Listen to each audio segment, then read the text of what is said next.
Stop using alcohol on wounds. That bottle at the bottom of your kit is doing more harm than good. You cut your hand reaching through a collapsed pharmacy shelf. Your instinct is immediate. Grab the rubbing alcohol, pour it on, burn it out. Don't.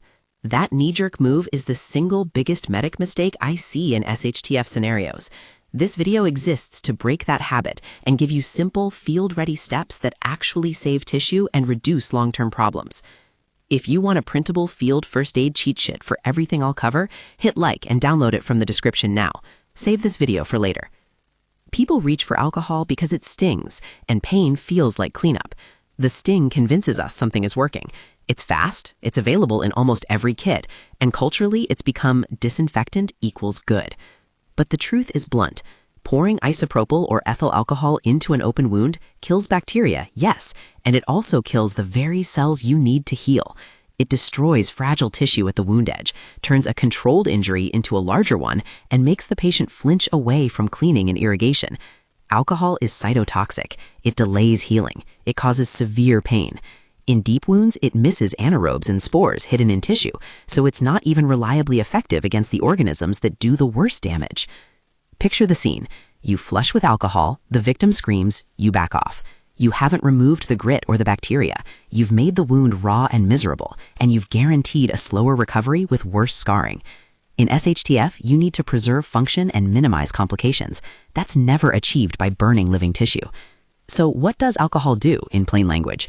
It strips wells, dissolves membranes, and denatures proteins. On skin and hard surfaces, that's useful. It dries fast, kills many surface microbes, and sanitizes instruments. Inside a wound, though, those stripping properties mean it destroys healthy cells that would form new skin and blood vessels. Alcohol also irritates nerve endings, producing pain that can send a patient into shock or make them resist further necessary care. Contrast that with irrigation. Flushing with clean water or saline physically removes dirt and bacteria without killing the host cells. That physical removal, the rinse, is the single most important early step you can take. Here's the protocol you need to memorize and practice. It's short, it's ordered. Do steps one at a time and make them muscle memory. Stop the bleeding, remove gross contamination, irrigate, apply a tissue-friendly antiseptic if available, dress and immobilize, and evacuate when the situation or signs demand it. First, stop the bleeding. Immediate life over limb. Use direct pressure with a clean cloth or bandage. Keep consistent pressure. Don't constantly lift the cloth to peak. That breaks clots. If the limb is accessible, elevate it above the heart unless a spinal injury is suspected. If you're facing a life-threatening arterial bleed, bright red, spurting, hard to control with pressure, apply a tourniquet proximal to the wound. Use a wide, firm strap or belt, twist it until bleeding slows or stops, and secure it. Remember the heuristic. Tourniquets save lives when used for severe, uncontrolled bleeding. They are not for every cut. When you apply one, note the time and plan evacuation. Prolonged use increases the risk of complications, but the immediate priority is to stop blood loss. Second, remove gross contamination. If you can see and easily pick out visible debris, glass, gravel, large dirt clods, remove them with clean forceps or even tweezers cleaned first with alcohol. Yes, alcohol for tools.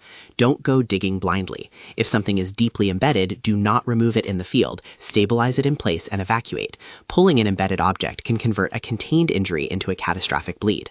Third, and most important for this video, irrigate, irrigate, irrigate. Use lots of clean water or saline to flush the wound.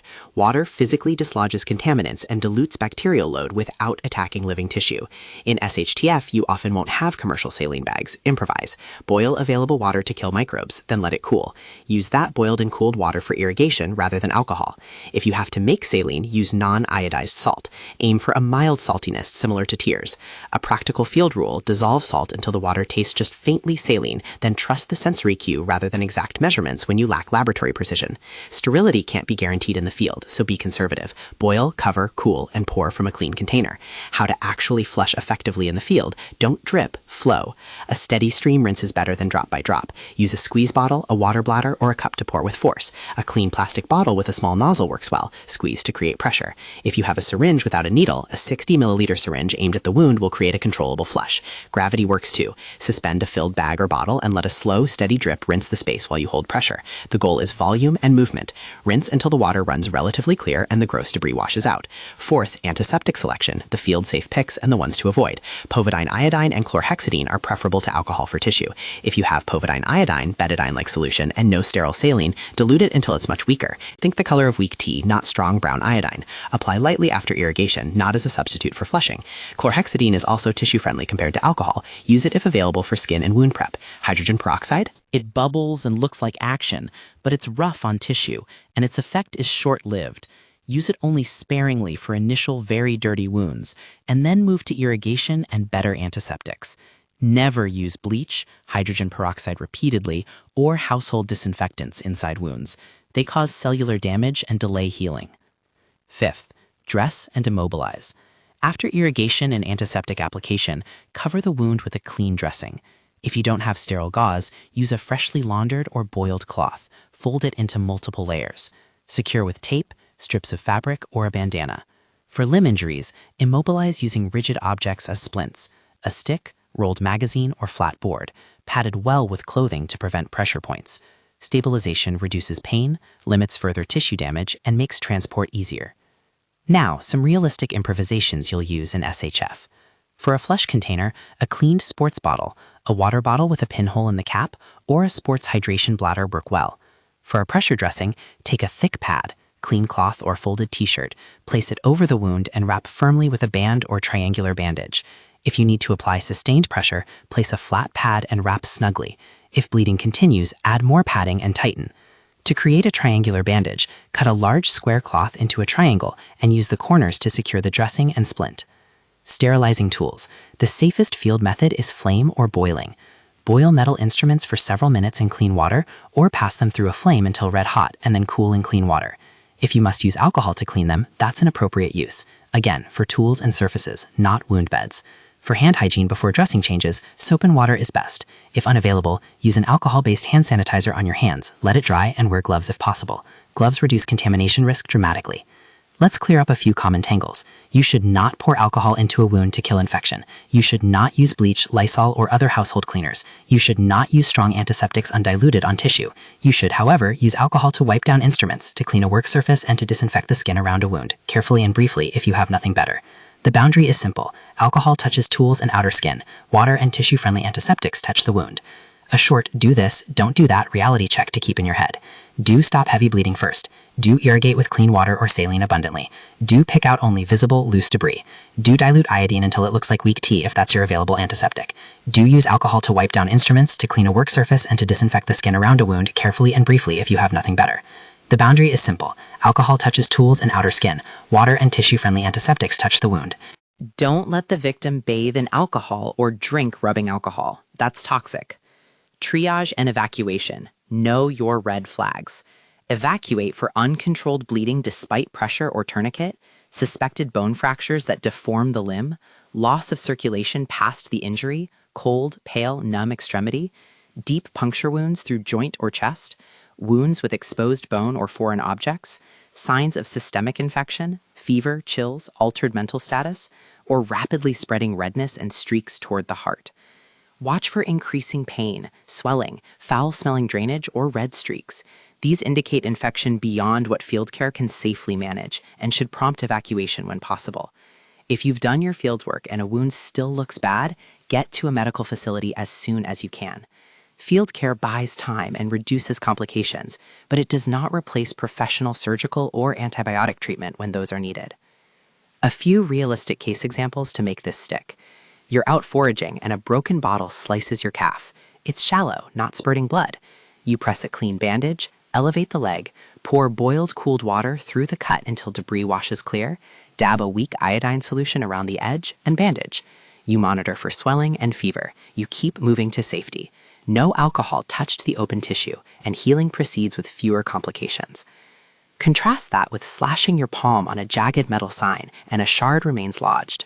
Don't pull the shard. Control bleeding around it, stabilize the object in place, irrigate around what you can reach, bandage and splint the hand to limit movement, and prioritize evacuation. Removing embedded objects can cause catastrophic bleeding or damage. Let's be practical about resources and conservation.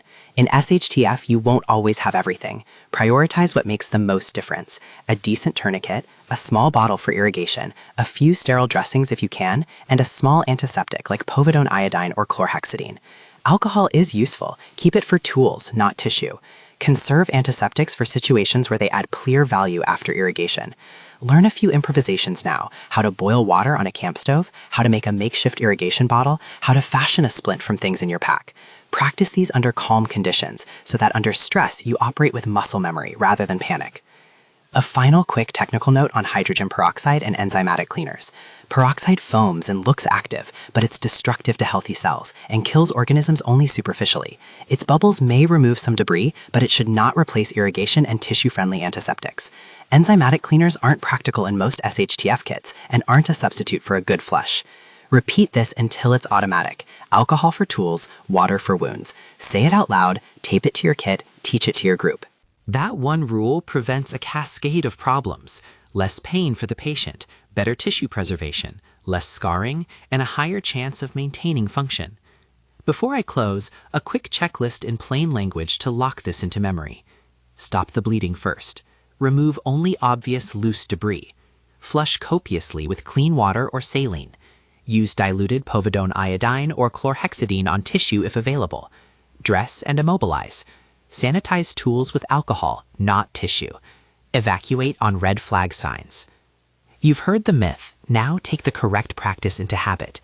Train this sequence until it becomes second nature. Packs and kits matter, but your skill and calm under pressure matter more. If you found this useful, subscribe and download the printable field first aid checklist in the description. Keep it in your kit and practice until your hands know the steps. Alcohol for tools, water for wounds. Keep that rule tight and you'll save tissue, reduce pain, and buy time for the care that actually matters.